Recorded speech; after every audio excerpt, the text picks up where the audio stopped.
the earlier topic that we covered was on visual narratives advertisements, Indianness and everyday nationalism. Now, moving from everyday nationalism and Indianness, we will talk about ad campaigns and why ad campaigns are so important. So, basically, what is the difference between just an advertisement and advertisement campaign is these campaigns last for a longer period of time. It may be around a product or it may be around an event. Also, we see political campaigns which are running for a year or 6 months, and it could be an event also which runs for a longer period of time, like education, literacy, around others several aspects which constitutes the economy or society at large. So the American historian, cultural historian Lears, he dismisses the idea of advertisement and says that it's just the folklore of industrial society. We don't need to pay so much of attention. But the consumer behavior is influenced from what we called as advertisements, and there are so many layers in the advertisement industry. It might not be as simple as it seems. Now, advertisements in the conventional sense has often attempted to change the behavior by introducing new products and selling them on the basis of rational and emotional benefits. So basically they kind of try to target the emotions of the audience in order to sell the product, change the behavior through emotion maybe. And at times advertising has used social trends to sell products and services under the radar. So how, for example, let's say when we are talking about the age of gender equality, we see many ads coming in that category where men are in the kitchen, the Act 2 popcorn ad where the man or the father is making Act 2 popcorn for the child. So these kind of gender equal ads that they are bringing about. Even the Nirma ad of Akshay Kumar. So earlier it was women who used to feature in the Nirma ad because washing clothes was associated with women largely. But after the the discourse of gender equality, we see Akshay Kumar featuring in the Nirma ad. And then campaigns educated and informed the public. So if it runs for a long period of time, it is again and again being visited, or it is visiting the minds of the consumers again and again, and leaves a lasting impact. And if it is around education or any information that is regarding the public, it becomes easy through campaigns to deliver that. Now, as we already mentioned that it was B. Dataram who was the one who had set up the first advertising industry or agency, sorry, in Mumbai in the year 1905. And till date, it has been more than a century now. We see that how the long history of Indian advertisement has grown and evolved with time. Very interesting to note in a way.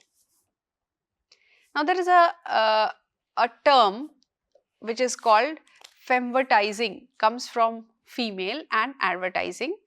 Now, here we see that women as consumer and object of consumption.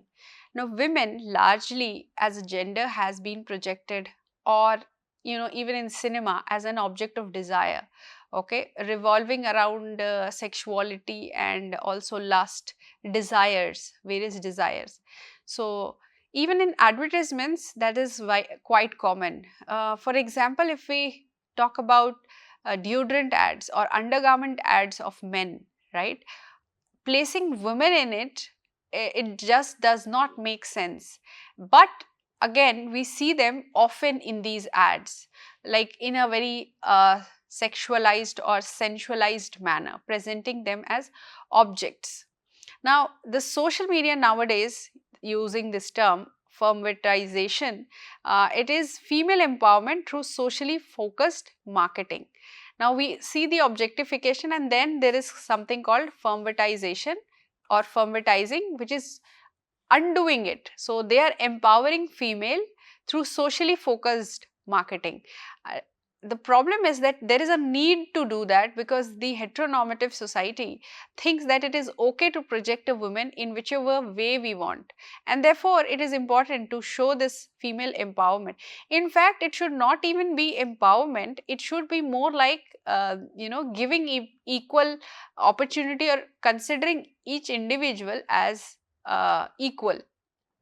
Now, how does Indian women express themselves? So the question comes. One example that suits this particular question is Vimal. So it says the answer only Vimal, okay, came another unforgettable line. A woman expresses herself in many languages, and Vimal being one of them. So it was basically a sari campaign by Vimal, and stood out for the spectacular range of stunning models. So they used beautiful ladies. Inclusivity was still not there when we are discussing this, but they are somehow thinking to remodel women or show women in a different light as a single entity of empowerment. Now, makeup again was a taboo, but Lakme kind of was debugging this taboo. Now, the term Lakme has come from Lakshmi, which is the French name for Lakme. Now, very interestingly, Nehru asked Ratan Tata to come up with a cosmetic brand in India, okay, because cosmetic,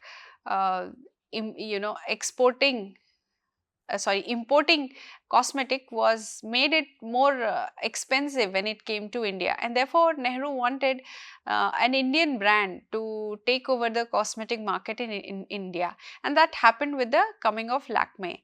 And we see that it addressed perceptions such as makeup was only for a fast, loose, or what type of woman. So earlier the taboo of makeup was attached to these, like you are a loose character woman, therefore you put on a lot of makeup to attract people, or you are too fast and modern, therefore you use, and that type of woman, quote unquote, that type of woman. These were the stigmas attached to makeup. But with Lakme, we see that it challenged the notion, and it said, is it bad to look good? So it's instantly hitting with the idea and calling it that, why is it so bad to look good or beautiful or feel good about oneself by putting makeup? It is in a way empowering you. So it is the real example of what we can call firmwardizing. People often argue that something which is natural is more beautiful than a makeup or products that one uses of cosmetics. But why is it, when one feels good about using makeup, what is the problem with that? So it went around for a long time, and Lakme was the only cosmetic brand of India at that time. Then we have campaigns around masculinity. Now, again, not going into the theoretical aspects of masculinity, how it has been conceived, and sticking ourselves to how the brands have portrayed masculinity. The history of Indian ads started with macho men. One significant example is Lifebuoy. So it said, "Tandurusti ki raksha karta hai Lifebuoy."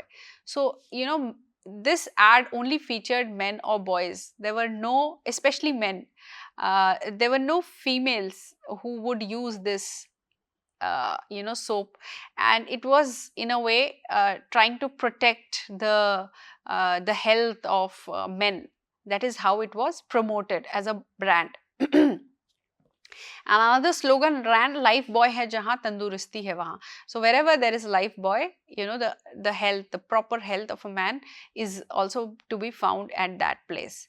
And then another ad which is quite interesting to note, that how it is kind of in a way became very relevant. बदन के लिए दूध और बादाम, लेकिन दांतों के लिए कोयला. So it says that for the body you are using like milk and other dry fruits, but for your teeth you are using charcoal. And then it says that you brother, sometimes you should use your brain as well.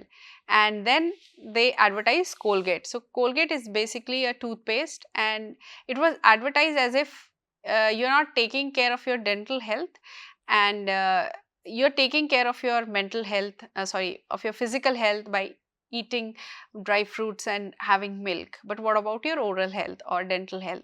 Now, the striking part of this is that again we see that men are associated mostly with the ad of Colgate. Now, two things, okay. First, that later on there came many brands which were promoting charcoal, okay, to wash their mouth.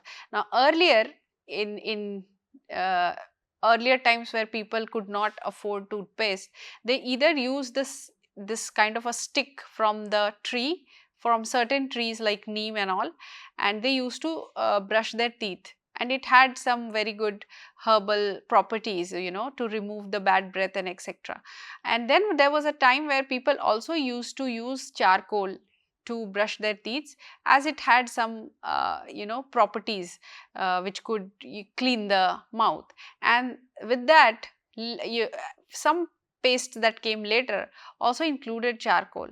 But that's one factor, and the other is that they are only talking about the brain that needs to be stimulated, or to use their brain for men. What about women? Where is that question of masculinity, the question of gender when you are addressing such a brand like Colgate? Then came Ariel ad. Ariel ad was sharing the load. Now, I don't understand this campaign, as it was talking about gender equality, but it took so much of time for Ariel or for any other company to realize that household chores are meant for everyone. It is not just for the women, okay. And what this means as sharing the load, also the title that is a bit problematic in nature, is that uh, you know it's an individual's choice, it's an individual's duty to share the load at home, significantly making it very obvious that men are doing something good by sharing the load. I mean, at the first place, it should be portrayed in a way that it is everyone's job, right? So later on, many of the new ads that came in Ariel did integrate that kind of idea, but initially it was more like, men are doing something of a great deed. It is kind of killing the idea of masculinity. Now, moving to Imami. Now, Imami found that a huge number of men were using secretly what was called Fair and Lovely, and they got an idea to launch a cream for men, and it was called Fair and Handsome. And this allowed men to portray the idea of metrosexual man, which again dominates the idea of masculinity. Now, many grooming products followed in and around that company, and many other companies as well. Now, only advertisements around 2010 started changing roles of male. Man cooking in the whirlpool ad, refrigerator ad, man making act to popcorn for family, etc. Man washing clothes in Ariel, and in another ad of Nirma, where it was always Jaya, Rekha, Shushma who were washing the clothes of their and their kids. Now it is Akshay Kumar who is making food in a food van, and then the apron gets stained, and then he kind of features in that ad. So now the idea of masculinity through advertisements have been addressed, and it is changing as it is shown and discussed. Now, another campaign that came around tobacco campaigning, very interestingly, it came up with some adjectives in a way, So Charminar, which was a cigarette brand, came up with relax, okay. So you need to relax, and you can only relax through Charminar. Charminar will give you the experience of relaxing. Another one we see, men of action, satisfaction, scissors always satisfy. And next comes India's first king sized cigarette in the late 70s, and the title Live Life King Size. So since earlier it had a smaller size, now it came up with a larger size, and this larger size was called Live Life King Size. Now on that note, we see that there comes uh, Kotpa, which is the cigarette and other tobacco products ad in 2003, which kind of banned certain promotions of these tobacco campaigning, right? For example, ban on the direct tobacco advertisements and brand promotion. So now they couldn't advertise any any product that contained tobacco in especially in media or other platforms of advertisements. Inclusion of graphic health warning on packages. So in the uh, in movie theaters, when we used to go to watch films, the first ad that came up was of this anti-tobacco campaigning, and it shows that there is a guy who used to smoke and he got mouth cancer and now he's struggling. So these were the kind of ads which brought in this the puff of change, which is anti-tobacco campaigns.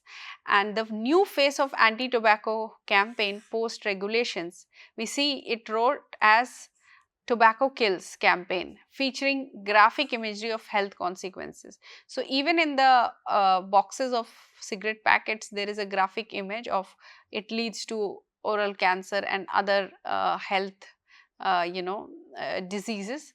And then celebrities advocating for a tobacco free life.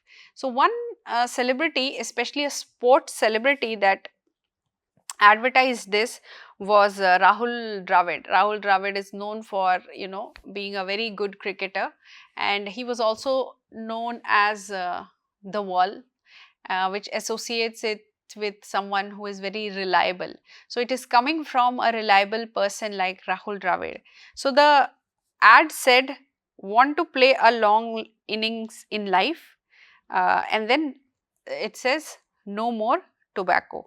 Okay, so if you want to play a long innings in your life, you need to stop taking or consuming tobacco in any other form, be it cigarette or tobacco or any other product.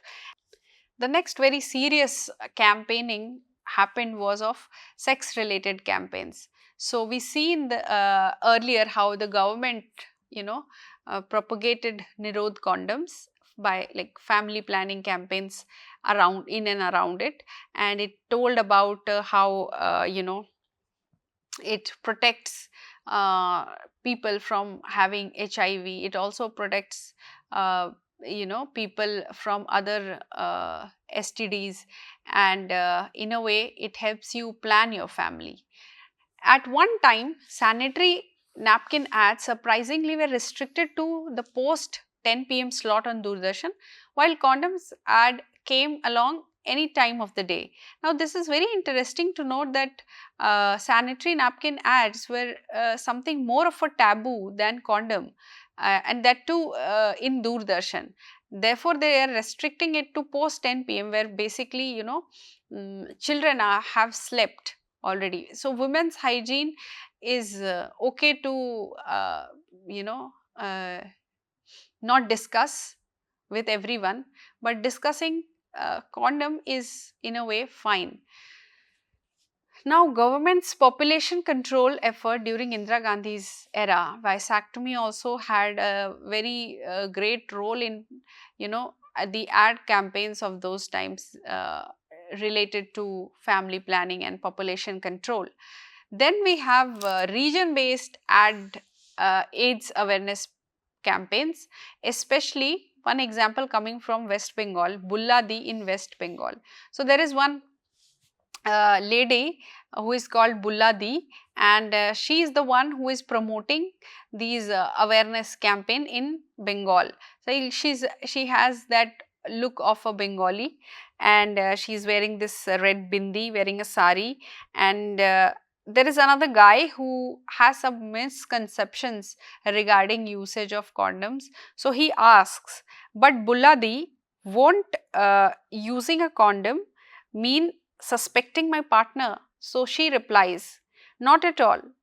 Rather, it is a sign of a healthy relationship. So the misconceptions is being broken by or being shattered by Bulladi in West Bengal. Then came the Kama Sutra premium condoms ad. First, very bold representation of condom as instrument of sensual satisfaction, as the burden of a tedious civic duty. And we see uh, a very famous personality called Sunny Leone being the face of this ad, and also like she is a Bollywood celebrity, and therefore her image is associated with liberalized sex symbol. Now we have the NECC ad campaign, which is related to what we call as egg. So it was the National Egg Coordination Committee which came up with the ad campaigns around egg, eating egg, consuming egg, and it was brought in a very humorous way and in a very catchy way. It became like a household thing. Everyone used to say the Hindi slogan, especially Sunday ho ya Monday roz khao ande. So that became very famous, and this NECC came with a pun based ads. So some of them taglines containing exciting messages rang buzz. Okay, it's not exciting but egg citing. And then they ran a series called Try and Experiment. Again, very interesting. And they also shared interesting recipes which could be made with eggs. And NECC is world's largest association of poultry farmers, and the members are around 35,000, and it plays a significant role in the betterment of the egg industry. So it worked like a co-op, and because it worked like a co-op, we see that the selling rate between the farmer and the consumer is not more than 35 to 40%, which is the lowest in the world. And it was conceived by Dr. B.V. Rao, and it is based on the cooperative spirit, as I mentioned, and it talks about simple conviction and right to determine their own selling price. So it gives a kind of agency autonomy to these farmers to exercise their will around the price and consumption. Now another very interesting, also a long running campaign was of Fevicol and campaigning for the nation, and it also won. It was a critically acclaimed, especially one of the ads of Fevicol which we will be discussing. It was the rickety bus ad. Now this Fevicol came around from the adhesive and Pidilite industry, ran a series of campaigning around something called sticky situations. So how or what Fevicol is used for, they called it sticky situations, and it in the process building an enviable brand property. So it was envied by a lot of people. It was very thoughtful, it was very funny, at the same time thought provoking.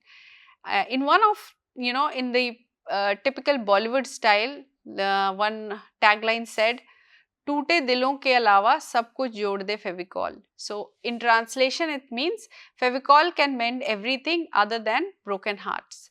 So one particular ad of the rickety bus is very famous, and it won the Fevicol Ultimate Adhesive ad, which was called the the Gold Lion at the AdFest in Cannes in 2001.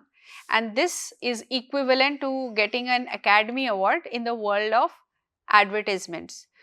And this rickety bus advertisement, so a bus is moving and lot of people are on the bus. They are on the in the inside, on top, and they are also they have some way attached themselves to the other parts of the bus, the the sides of the bus, outside, and also on the back. And on the back there is a space left where it is written Fevicol ka jod hai. uh, and interestingly, the bus is very rickety. It's moving from this end to that end, but people are still not falling apart, right? They're still uh, holding on to it. So it is talking about the bond. Okay, so it can be again placed in two ways. So Fevicol becoming a brand for the nation, saying that uh, how Fevicol will let the country not divide. It will keep it intact. That is one meaning that can be drawn from it. And the other, the funniest, that how promoting a brand, that Fevicol is very durable. It will not let things go off easily, and it can keep hold of things. So these two ideas that evolve from the uh, ad of Fevicol.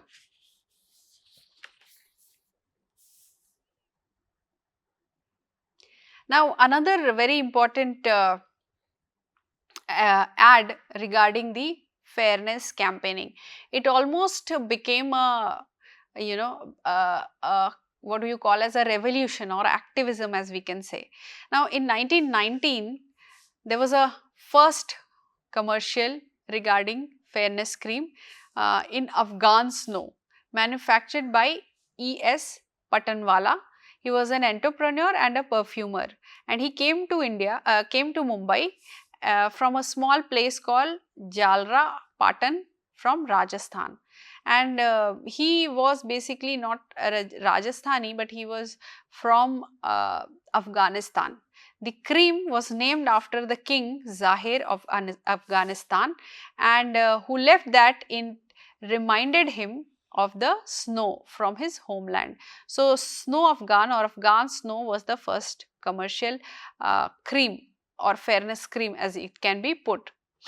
Now in the year 1975, Hindustan Lever came up with Fair and Lovely, introduced a fairness cream that was soft on the skin, unlike the bleaching cream. So bleaching creams basically are irritating, but it says that it's very soft and gentle on the skin.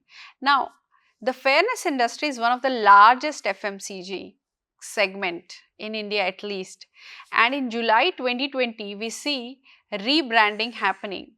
And in the rebranding, HUL is saying it's skin lightening brand Fair and Lovely to Glow and Lovely. And why this to glow and handsome? Because they got a backlash. It was a major backlash, and the the stocks of FMCG company called Hindustan Unilever really dropped. And the reason was that it did not promote inclusivity. Now people have all sorts of skin colors, but it is saying that if you use this you will become fair. Now again, when you talk about being fair, it leads to something called class, or it also relates to caste, as it has been placed in India, right? So it was very important. Earlier people, when they used to look for a bride, the two things that they used was beautiful and somewhat sanskari, uh, which equates to someone being of a very good natured girl, right? So these two and the idea of beauty was fair. So you see how it equates with so many underlying meanings or so many problems of the society. And therefore there was a kind of an activism, kind of a campaign running called hashtag unfair and lovely, and dark is beautiful, and the journey of inclusivity for Fair and Lovely began from there, and renamed it Glow and Lovely and Glow and Handsome. Now another very important campaigns was the cold drink around in and around India. So Coca-Cola and Pepsi not Indian brands, but Thumbs Up was. And when we are talking about Thumbs Up, we also saw in celebrity cultures that how it is associated with rough, tough, and therefore Salman Khan is taken in that brand. And then after Salman Khan's tenure is over, it is taken over by another very famous actor called Ranveer Singh. So you see how the brands work regarding these cold drinks. It is also deeply associated with sports. All these sports personalities doing the ads for cold drinks as if it is a drink which refreshes them in between games, right? So this is how they promote. Now in the 1990s, India opened its doors to the world of choices on the eve of economic liberalization. The market was teeming with cola war. We see that Coca-Cola especially exited during the 1970s because of various reasons, and then it re-entered post-liberalization. When Coke officially associated itself with Cricket World Cup in 1996, Pepsi cheekily countered with nothing official about it. Okay, so because there was an ad which was being of Pepsi which was being done by Sachin Tendulkar, Pepsi gave a very cheeky reply to Coca-Cola. And then Coca-Cola companies were also one of the most important adopters of what we call as Hinglish. Sorry, not the Coca-Cola, but cola companies in general. So a tagline such as Ye Dil Mange More, which kind of adopted from Janet Jackson's line, the heart wants more. Then we have Ye Hai Right Choice Baby, Youngistan, Thanda Matlab Coca-Cola, and etc. So these were the buzzwords that came and which included Hinglish as well as English. Then we have the cultural economy by Leisure and Indian Premier League, written by Raj Thakur. Now this is one chapter in one of the books called Cultural Studies, which basically talks about the Indian cultural studies, and this is a very important and intriguing book because it talks about how the Indian Premier League, as we are equating the campaigns around Coca-Cola and sports, or cola with sports. This is very interesting. So he has talked about late capitalist economy, how it has taken over what we call as Indian Premier League, and then how post-modern modernism's attention span has decreased in terms of sports as well. So when we are talking about post-modernism and the kind of attention span that is getting affected in sports as well. So people used to enjoy, many people who are ardent fans of cricket still enjoy to watch test matches. It goes on for 5 days. And then we have one day international for one day, like 50 over, 50 over. But the kind of craze that has been around 2020 matches is insignificantly insane. So here in this cultural economy of leisure and Indian Premier League, he has basically discussed these ideas. And he also says that there is a blurring line between leisure, sports and entertainment.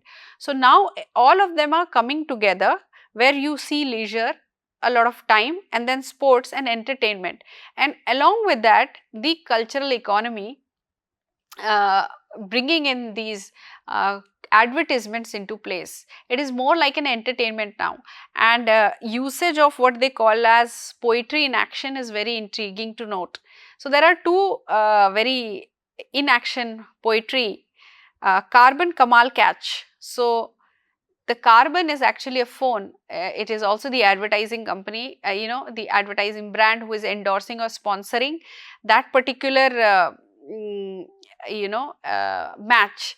And then there is Max Mobile Strategic Timeout. So in between matches, when there is this timeout, earlier it used to be like a very a mediocre kind of very simple discussion, but now it is also one of the highlights in the way that it is being presented, and therefore these brand associations with these as it is called poetry in action.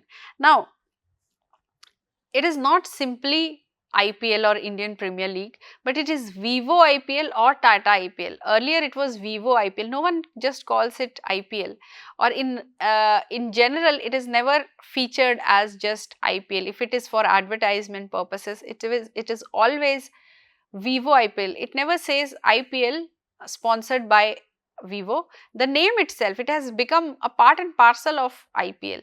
Same with Tata IPL. It is called Tata IPL rather than it being called Indian Premier League sponsored by Tata. So you see the dynamics of how it is situating itself in brands, especially sports.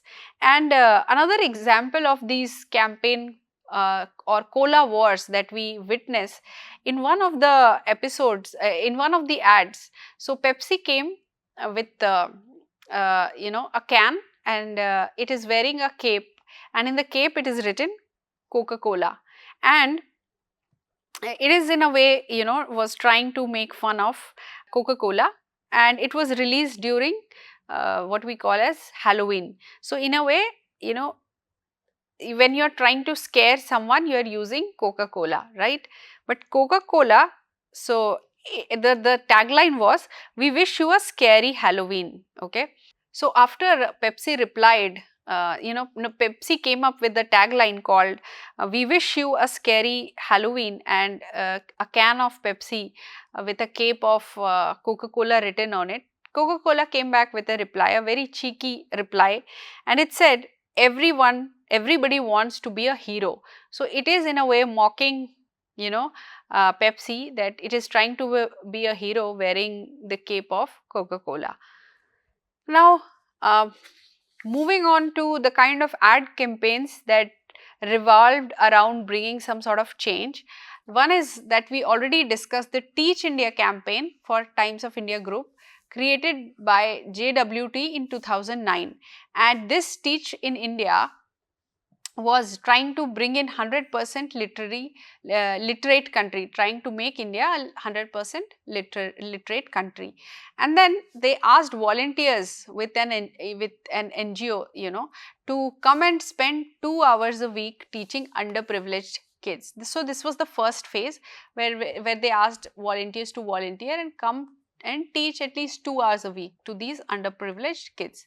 And the second phase was from top educational institutions all over the country were asked to dedicate 2 years of their lives to teaching the underprivileged kids. So this really was in a way a change bringing ad campaign of Times of India Group. And then another one, Times of India Lead India and Teach India campaign, galvanized the country to act and change the ways things were. Lead India won the 2008 Grand Prix at Cannes. So this ad again featured Amitabh Bachchan, and we see the infrastructure and the changes in the country that happened during all these years is very ideal to watch, and Amitabh Bachchan speaking and glorifying the nation. Another very interesting, I did not include it in men and masculinity or in female objectification, because it needs a alone segment because of the kind of popularity this brand has. So Men Will Be Men. This is a Seagram Imperial Blue CD ads, and the song remains the same in all of the versions of the advertisements that has come up. So the newest installment of this where Karan Wahi, an actor in the Indian TVs, he is an actor, and it is called Crossing, where he sees a beautiful lady walking on the crossroad and he thinks that, oh, I need to impress her. What he does is, there's a old lady standing there to cross the road. He catches that old lady and he just helps, like he's kind of pretending to help the lady, but his agenda is different, and he walks her through. And in the middle he sees that this girl smiles and she just leaves, but as he just turns back to see, he sees another girl, another beautiful lady coming from the other direction. He just immediately turns the old lady whom he was walking past, and this, in amazement, this old lady looks at him, and he's trying to walk her again in the opposite direction. So this particular ad, it ran a campaign of how men will be men, and also justifying certain acts of this particular ad. Almost not this particular ad, but in all the advertisements that came from this Seagram Imperial Blue. Over time, this series advertisements has portrayed narrative from a male perspective and has frequently normalized behavior that could be considered sexist. So, in many other advertisements of this particular brand, we see similar kind of situations and scenarios, real life scenarios. Throughout this duration, this series had depicted women primarily as objects of desire, and has reduced men to a level where behaviors such as greed, possessiveness, lust and materialism are deemed acceptable. The protagonists, in these ads rarely exhibit genuine human emotions. They are always either uh, you know trying to impress a woman or the wife, or kind of uh, bringing out uh, things which are about their family, but in a very shady kind of way. And it has been very popular, but at the same time, the political subjectivity has taken over this. And people have polarized views about this ad. People find it very funny in a way, and they say that don't take it to your heart, but in a way many people who are of the polarized view think that normalizing sexist behavior is not the way for advertisements to go. And lastly, and very interestingly, we have the pink washing or inclusion.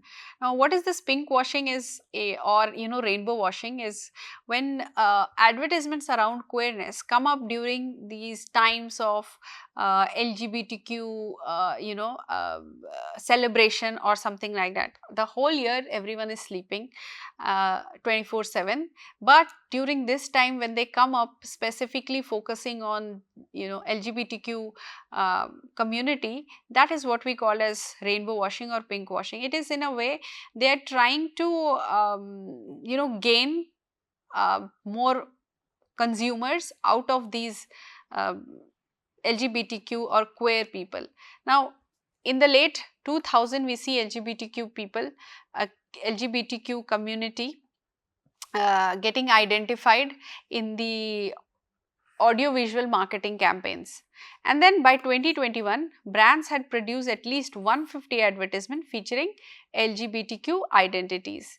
Study reveals a substantial surge since 2018, with brands strategically launching during Pride Month, Valentine's Day and Women's Day. Now, the reason for the surge in 2018 regarding especially of Pride in the Pride Month is because it was in 2018 when decriminalization of 377 happened, and that could be one of the reasons why the Pride Month is celebrated now, or it is shown in advertisements in a very beautiful way presented. Now, that is what we discussed is rainbow washing if it is about queer people, and if it is pink washing, if it is regarding or placed somewhere around Women's Day. Otherwise, they don't pay any heed to these days, any day in the year. There are also brands positively promoting exclusivity, but still the domain remains sensitive. So, let's say two examples. One is, so both are related to this brand called Suta. So, Suta is a brand where they sell saris, and during this Pride Month, they will feature models who are from the queer community. And then there was another lady called Prakriti Singh. She is the founder of one of the asexuality forums in India, and she was also featured during this what we call as Pride Month. Other than that, you will not see any model featuring, like on general days, if you just go through their site, no model belonging to any of this, you know, queer community to be presenting their brand. So this is what we call rainbow washing or pink washing. And then again, we see two other ads. One is Starbucks, one ad that is Starbucks. So it says your name defines who you are, whether it's Arpita or Arpit. And then it says Starbucks, at Starbucks we love and accept you for who you are, because being yourself means everything to us. And with that, we conclude the ad campaigning around several issues which are also very relevant to the society at large.